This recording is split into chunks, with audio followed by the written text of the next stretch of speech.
ನಿರುದ್ಯೋಗಿ ದಲಿತರನ್ನ block log ಹುದ್ದೆಗೆ ನೇಮಿಸಿ ನ್ಯಾಯ ಒದಗಿಸಿ.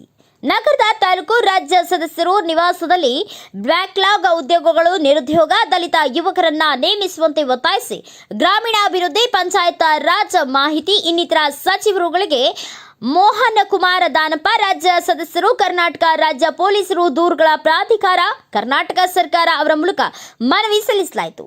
ಬಿ ವೆಂಕಟೇಶ್ ಮಾತನಾಡಿ, ರಾಜ್ಯದಲ್ಲಿ 2001ರ ಹಿಂದಿನಿಂದ ಇಲ್ಲಿಯವರೆಗೆ ರಾಜ್ಯದಲ್ಲಿ 2500 ಹುದ್ದೆಗಳು ಖಾಲಿ ಇರುವ ಬಗ್ಗೆ ಆರ್ಥಿಕ ಇಲಾಖೆಯು ಅನುಮೋದನೆ ನೀಡಿರುತ್ತದೆ. ಈ ಬ್ಯಾಕ್ಲಾಗ್ ಹುದ್ದೆಗಳನ್ನು ಸಂವಿಧಾನಬದ್ಧವಾಗಿ ಪ್ರತಿ 10 ವರ್ಷಗಳಿಗೊಮ್ಮೆ ತುಂಬಬೇಕಾಗಿದ್ದರೂ ಕಾರಣಾಂತರಗಳಿಂದ 20 ವರ್ಷಗಳಿಂದಲೂ ತುಂಬಿಲ್ಲ. ಇದರಿಂದಾಗಿ ಎಸ್ಸಿ ಮತ್ತು ಎಸ್ಟಿಗೆ ತುಂಬಾ ಅನ್ಯಾಯವಾಗಿದೆ. ಅಲ್ಲದೆ ಈಗ ನಮಗೆ ವಯೋಮಿತಿ ಮೀರುವ ಹಂತದಲ್ಲಿದೆ. ಅಕಾಲಿಕ ಮರಣ, ನಿವೃತ್ತಿ ಮತ್ತು ಹೊಸ ಹುದ್ದೆಗಳ ಸೃಜನೆ ಸೇರಿ ಪ್ರಸ್ತುತ ರಾಜ್ಯದಲ್ಲಿ ಕಲ್ಯಾಣ ಕರ್ನಾಟಕ ಭಾಗದಲ್ಲಿ ಆರ್ಥಿಕ ಇಲಾಖೆಯಿಂದ 5ರಿಂದ 6 ಸಾವಿರವರೆಗೂ ಹುದ್ದೆಗಳು ಖಾಲಿ ಇರುವ ಬಗ್ಗೆ ಅಂದಾಜಿಸಲಾಗಿದೆ.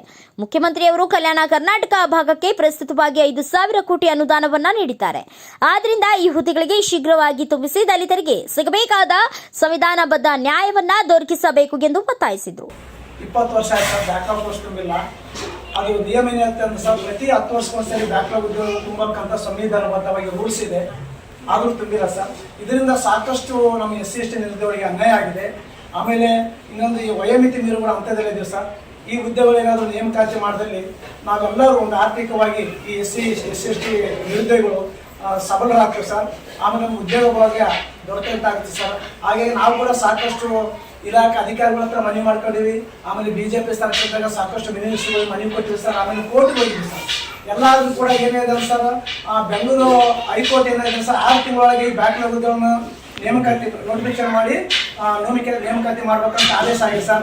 ಅದಾದ್ಮೇಲೆ ಈಗ ಒಂದು 5-6 ತಿಂಗಳು ಸರ್ ಧಾರವಾಡ ಹೈಕೋರ್ಟ್ ಆಶ್ವಾಸನೆ ಕೊಡೋದು ನನ್ನ ಕೆಲಸ ಇಲ್ಲ. ಯಾಕಂದ್ರೆ ನಾನು ಅಧಿಕಾರದಲ್ಲಿದ್ದಾಗ ನಾನು ಏನಾದ್ರು ಮಾಡ್ಬೇಕೆ ಹೊರತು ಸುಮ್ಮನೆ ಈಗ ನೋಡ್ತೀನಿ ತೋಡ್ರಿ ಮಾಡ್ತೀನಿ ತೋಡ್ರಿ ಇದಿಲ್ಲ ನನ್ನ ಕೆಲಸ.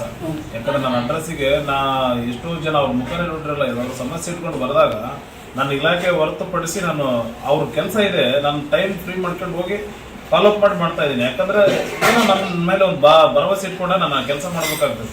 ಈಗ ನನ್ನ ಮೇಲೆ ಆದ್ರೂ ಕೂಡ ನೀವು ಇಟ್ಕೊಂಡಿರೋ ಭರವಸೆ ಇದೆ. ನಾನು ಕಡ್ಡಾಯವಾಗಿ ಅದು ನೀವು ಎಷ್ಟು ಕೊಟ್ಟಿರೋ ಮನವಿನ ಅಷ್ಟು ಅಡ್ರೆಸ್ಗಳಿಗೆ ಅವ್ರನ್ನ ನೇರವಾಗಿ ಭೇಟಿ ಆಗ್ತೀನಿ, ಅವ್ರ ಜೊತೆ ಚರ್ಚೆ ಮಾಡಿ ನಾನು ಅವ್ರಿಗೆ ತಲುಪಿಸ್ತೀನಿ. ಅದಾದ ನಂತರ ನಾನು ಫಾಲೋ ಅಪ್ ಮಾಡ್ತೀನಿ. ಫಾಲೋ ಅಪ್ ಮಾಡಿ ಒಂದು ಸಕ್ಸಸ್ ಸಿಗಬೇಕು ನಮಗೆ. ಇದು ನಮ್ಮ ಜಿಲ್ಲೆ ಜನತೆಗೆ ಅಂತಲ್ಲ, ನಮ್ಮ ಉತ್ತರ ಕರ್ನಾಟಕ ಎಲ್ರಿಗೂ ಸಿಗಬೇಕು. ಈ ಒಂದು ಏನಿದೆ ನಮ್ಗೆ ಅವ್ರೇನು ಕೊಡಬೇಕಾಗಿರೋದೇನು ಬೆನಿಫಿಟ್ ಅನ್ನೋದಕ್ಕಿಂತಲ್ಲ, ಸಂವಿಧಾನಬದ್ಧವಾಗಿ ಕೊಡಬೇಕಂತದ್ದು ನಮ್ಮ ಹಕ್ಕುಗಳದು. ಕರ್ನಾಟಕ ಸರ್ಕಾರದಿಂದ ಬಂದಿಲ್ಲ. ಆಮೇಲೆ ಮೊನ್ನೆ SC ಮಹದೇವಪ್ಪ ಫಸ್ಟ್ ಟೈಮ್ ಈಗ ಒಂದು 15 ದಿವಸ ಕೆಳಗೆ ಏನಿದೆ ಅಂದರೆ, ನಾವು ಅಧಿಕಾರಿಗಳಿಗೆ ಖಡಕ್ ವಾರ್ನ್ ಮಾಡಿದ್ದೀನಿ ಅಂತಂದೇಳಿ ಒಂದು ಪೇಪರ್ ನ್ಯೂಸ್ ಸ್ಟೇಟ್ಮೆಂಟ್ ಕೊಟ್ಟರು. ಅದಾದ ನಂತರ ಕೂಡ ಮೊನ್ನೆ ಸ್ಟೇಟ್ಮೆಂಟ್ ಕೊಟ್ಟಾರ. ಮತ್ತೇನೂ ನಾನು ಇವರು ಅಧಿಕಾರಿಗಳು ಯಾವುದೇ ರೀತಿಯಿಂದ ಕ್ರಮ ಕೈಗೊಳ್ತಿಲ್ಲ ಅಂತಂದೇಳಿ ಸಚಿವರು ಹೇಳ್ತಾರೆ. ಒಬ್ಬ ಸಚಿವರಾಗಿ ಈ ರೀತಿ ಹೇಳ್ತಾ ಇದ್ದರೆ ಇನ್ನು ನಮ್ಮಂಥರ ಪಾಡೇನು? ಯಾಕಂದರೆ ಸಚಿವರಾಗಿ ಒಂದು ಅವರಿಗೆ ಖಡಕ್ಕಾಗಿ ಏನು ನೀವು ನೇಮಕಾತಿ ಮಾಡ್ತಾ ಇರುವಂಥ ಅಧಿಕಾರಿಗಳಿಗೆ ಒಂದು ವಾರ ಮಾಡಬೇಕು, ಇಲ್ಲ ಅಮಾನತುಗೊಳಿಸ್ಬೇಕು. ಇಲ್ಲಾಂದರೆ ಇವರು ತಮ್ಮ ಹುದ್ದೆಗೆ ಶ್ರೇಯ ಅಲ್ಲ ಇದು. ಯಾಕಂದರೆ ಇವರು ನಮ್ಮ SC ST ಆಗ್ತಕ್ಕಂಥ ನಿರುದ್ಯೋಗ ನೋಡಿಕೊಂಡು ಇದ್ದರೆ ನಾಳೆ ಮುಂದಿನ ದಿನಗಳಲ್ಲಿ SC ST ಎಲ್ಲ ನಿರುದ್ಯೋಗಗಳು ಬೀದಿಗೆ ಬಂದು ಹೋರಾಟ ಮಾಡ್ತಕ್ಕಂಥ ಪರಿಸ್ಥಿತಿ ಇದೆ.